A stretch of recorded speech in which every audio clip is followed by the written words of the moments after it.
नमस्कार, आपका मेरे चैनल पर स्वागत है। आज आप मेरे साथ सुनेंगे फिर एक अनोखी कहानी जिसका शीर्षक है संघर्ष से सीख। तो चलिए शुरू करती हूँ आज की कहानी।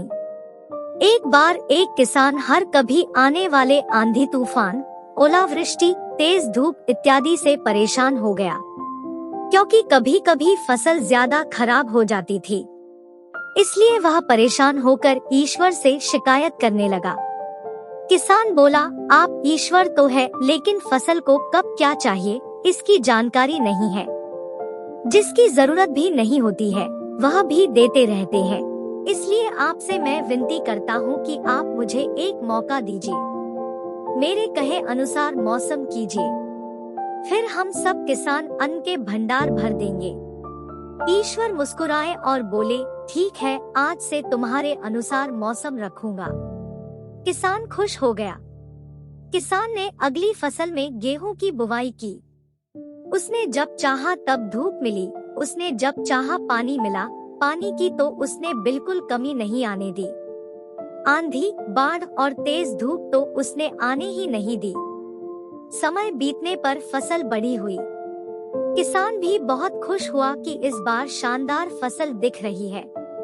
किसान ने मन ही मन सोचा कि ईश्वर को अब पता चलेगा कि अच्छी फसल के लिए क्या क्या जरूरी है।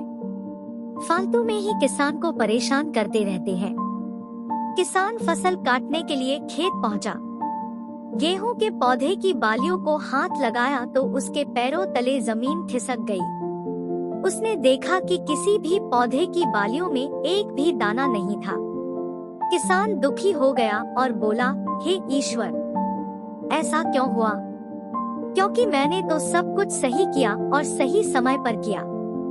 इस पर ईश्वर बोले, हे प्रिय किसान, ऐसा तो होना ही था, क्योंकि तुमने इन पौधों को बिल्कुल भी संघर्ष नहीं करने दिया। इन्हें ना तो तेज धूप में तपने दिया, ना ही आंधी का सामना करने दिया। इन्हें किसी भी प्रकार की चुनौतियों का सामना नहीं करने दिया। इसलिए बाहर से भले ही अच्छे दिख रहे हो, लेकिन ये अंदर से बिल्कुल खोखले हैं। इनके अंदर कुछ भी दाने नहीं। पौधे जब विभिन्न चुनौतियों का सामना करते हैं तो उनमें ऊर्जा पैदा होती है। यह ऊर्जा उनके अंदर सही सामर्थ्य पैदा करती जिनके लिए वह बने हैं। दोस्तों, ठीक इसी प्रकार जब तक इंसान संघर्ष से नहीं गुजरता है वह आदमी खोखला रह जाता है। जीवन की चुनौतियां ही उसके लिए उन्नति के नए रास्ते खोल देती है और आदमी को मजबूत और प्रतिभाशाली बनाती है। इसलिए आपके भी जीवन में मुसीबतें या चुनौतियां आए तो घबराना मत। यह आपको बिखेरने के लिए नहीं, निखारने के लिए आई है।